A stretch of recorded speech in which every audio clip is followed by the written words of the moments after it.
Que le Père nous accorde sa miséricorde et que sa grandeur soit élevée au-dessus de toute la terre.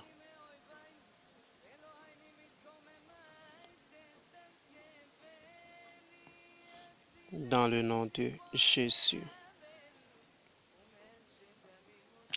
Bien-aimés frères et sœurs, je vous salue dans la paix de notre Seigneur Jésus-Christ qui jugera les morts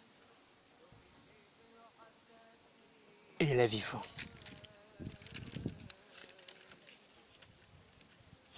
Mais bien-aimés, nous sommes arrivés à un moment où rien n'ira de mieux, mais tout ira de pire en pire. Les nations sont en train de se préparer à la guerre, mais les chrétiens dorment.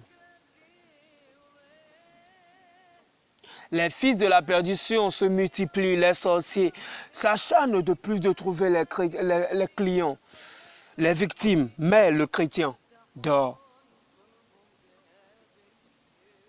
Le royaume des ténèbres est en train de se multiplier, de se réinventer pour s'élargir sur la terre, mais le chrétien dort. Pourquoi cet sommeil dans le corps du Christ? Pourquoi cet sommeil dans le corps du Christ chrétien? Pourquoi cet sommeil? Notre Dieu, notre Seigneur, nous a avertis qu'à la dernier moment, la charité de beaucoup de personnes refroidira. Mais pourquoi tu en fais partie? Parce que Christ n'a pas dit à la fin, la charité de tout le monde refroidira, mais la charité de beaucoup. Pourquoi toi aussi tu en fais partie de ces beaucoup de personnes de qui ta charité refroidit? On nous a menti dans les églises. On nous a menti dans les prédications. Que les chrétiens ne passeront pas par la grande tribulation. À cause de ça, le chrétien fait ce qu'il veut, comme il veut et quand il veut. Juste au Corona en 2020, beaucoup de chrétiens ont commencé à avoir peur. Tous ont commencé à marcher comme les païens. Ils ont oublié Dieu et faisaient confiance à leur propre force, en leur propre délivrance, en leur propre préservation.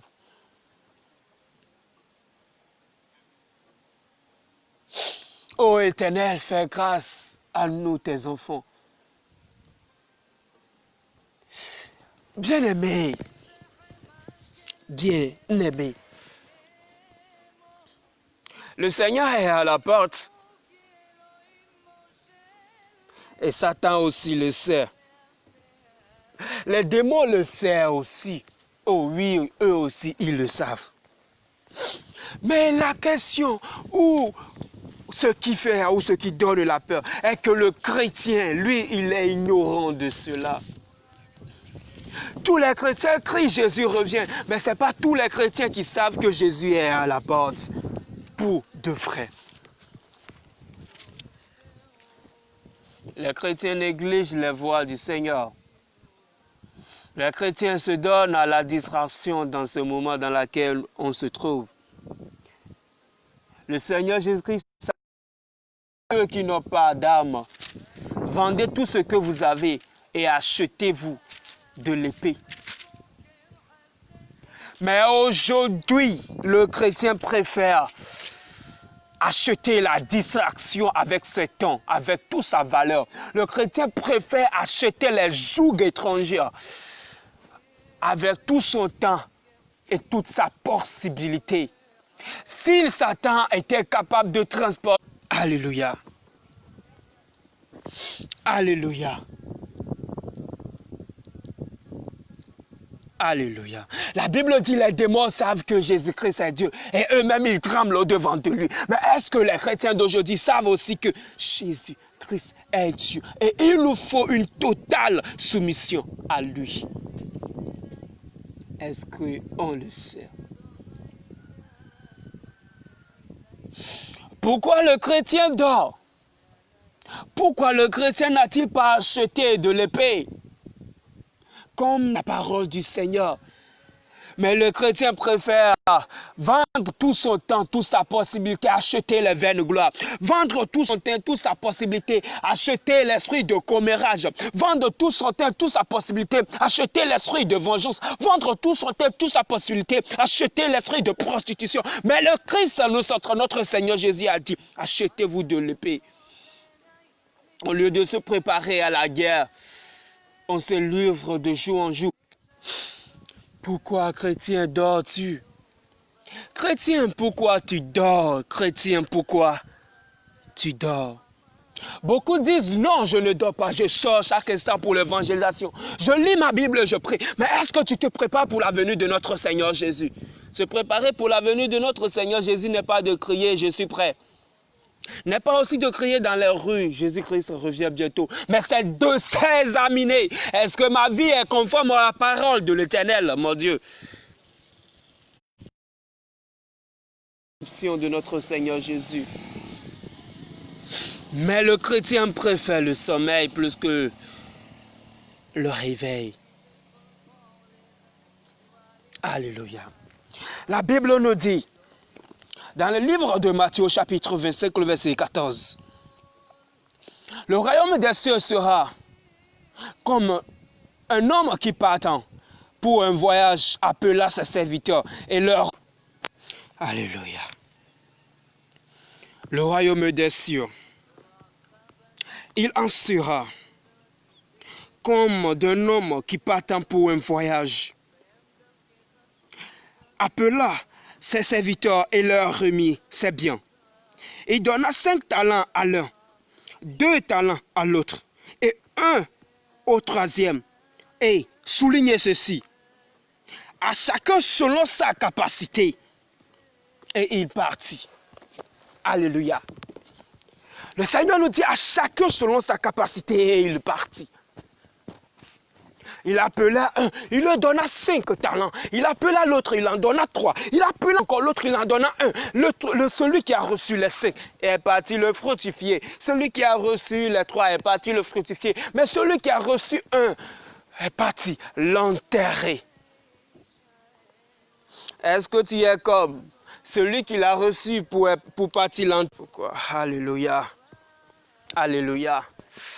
Alléluia. Il est parti. Il a préféré abandonner le fait de se sanctifier plutôt que de se laisser. Plutôt que de se laisser au vol, plutôt que de se laisser à la masturbation, plutôt que de se laisser à la distraction. Nous avons pour ennemi le Seigneur Jésus-Christ, mais lui, il a pour ennemi les gens qui le disent le bien. Frère, tu abandonnes le sentier de la justice. Non, ne me jugez pas. Tu es en train d'abandonner le sentier de la droiture. Non, ne me jugez pas. Il a prêt. Que le Père nous accorde la grâce. Et que le Père nous soutienne à ne pas être cet économe infidèle.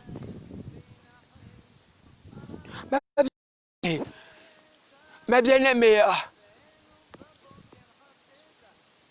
on nous a dit que le Seigneur Jésus-Christ viendra. Et on nous a aussi dit que le chrétien ne passera pas par la grande tribulation.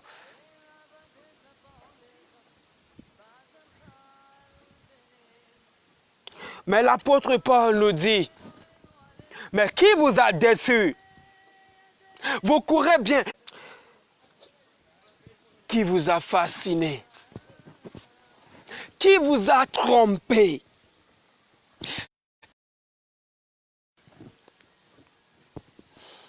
Vous courez bien. Mais qui vous a dit de vous arrêter? Vous courez très bien. Vous poursuivez l'œuvre du Seigneur. Très bien. Vous suivez le Maître. Très bien. Mais qui vous a dit de vous arrêter? Qui vous a dit de vous arrêter?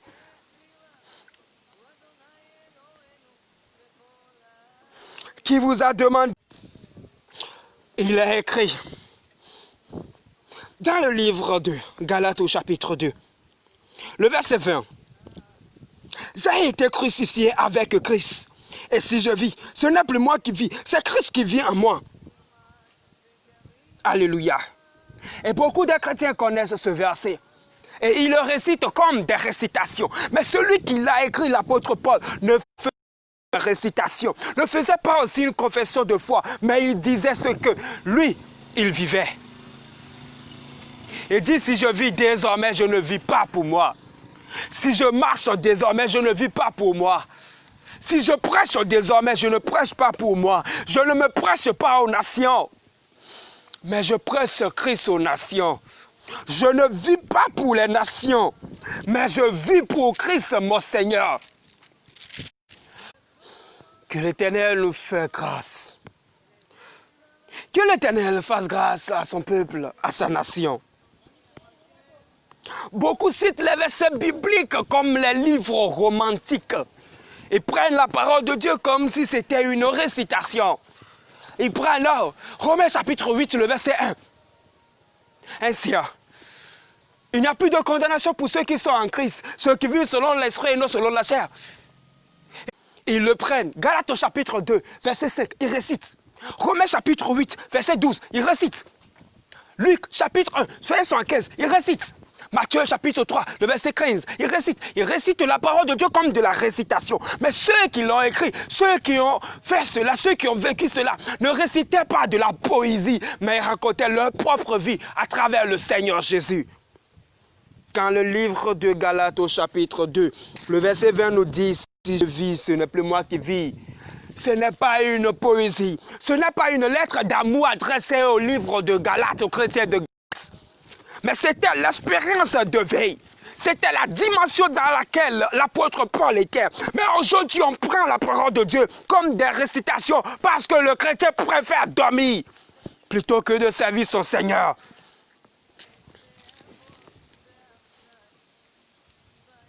Plutôt que de servir son Seigneur. Ils prennent la parole de Dieu. Ils prennent de la parole de Dieu pour l'amusement. Mais la parole de Dieu n'est pas une récitation. Oui, je peux prêcher, je peux enseigner, je peux défendre la sainte doctrine. Il commence à s'égoyer avec la parole du Seigneur comme si c'était le livre pagne noir, c'était le sous l'orage. Ils prennent la parole de Dieu comme le bouquin. Mais la Bible dit, c'est inspiré par le Seigneur que les hommes ont écrit de la part de Dieu. Inspiré par le Saint-Esprit qu'ils ont écrit de la part de Dieu. Pourquoi vous vous décevez, chrétiens? Pourquoi vous vous décevez, chrétiens? Même les païens craignent Dieu plus que beaucoup de chrétiens. Galates chapitre 3, le verset 1er. Ô chrétiens dépourvus de sens, qui vous a fasciné? L'apôtre Paul était étonné. Il disait, mais les Galates, ils connaissent la parole de Dieu. Ils récitent bien la parole de Dieu. Ils enseignent la loi. Mais qui vous a dépourvu de sens? Vous a dépourvu de sens. Qui vous a appris que la parole de Dieu est un bouquin? Qui vous a appris que la parole de Dieu est un sujet de se défendre? Mais qui vous l'a appris? L'apôtre Paul était étonné. Il a dit, mais, le verset 3, êtes-vous tellement dépourvu de sens après avoir commencé par l'esprit? Voulez-vous maintenant finir par la chair? Ils ont commencé à pratiquer les œuvres de la chair. Les retombées du corps du Christ aujourd'hui donnent de la peine. Tout le monde prétend connaître la parole de Dieu. Tout le monde prétend connaître Christ. Mais laissez-moi vous dire, beaucoup connaissent rien qu'un vieux bouquin qui s'appelle la Bible. Et non le Seigneur Jésus-Christ qui a écrit la Sainte Bible. Ils connaissent la Bible et non la Sainte Bible. Ils connaissent les références pour se défendre. Et non la parole de Dieu pour se corriger. La Bible dit la parole de Dieu, elle enseigne, elle corrige, elle instruit, elle conseille. Mais aujourd'hui, la parole de Dieu est attrapée, est utilisée comme une opportunité, comme un vieux bouquin. Cite-moi une prophétie, comment dirais-je? Cite-moi un dicton et je te répondrai. Pas une philosophie. La parole de Dieu est devenue comme une poésie. La parole de Dieu aujourd'hui est devenue comme Einstein a dit ceci, ce savant a dit ceci, ce savant a dit ceci, ce savant a dit ceci, Martin a dit ceci. C'est devenu la parole de Dieu. La parole de Dieu n'est plus crainte.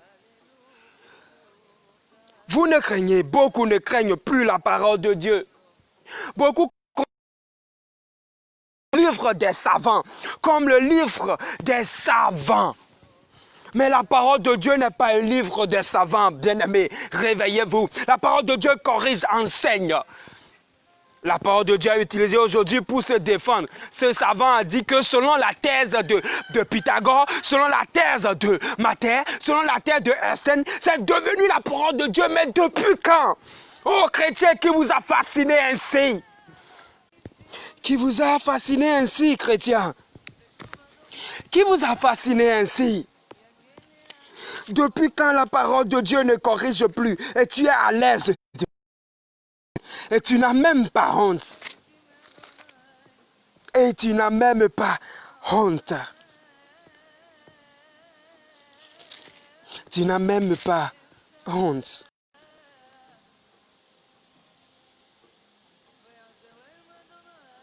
Il a écrit, Galates au chapitre 5, verset 13. Frères, vous avez été appelés à la liberté.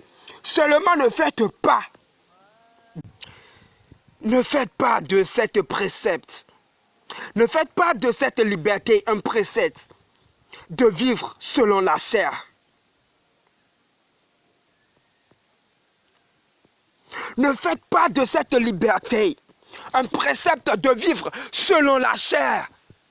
Mais pourquoi chrétien tu vis selon la chair? Pourquoi négliges-tu la voie droite du Seigneur? Pourquoi préfères-tu considérer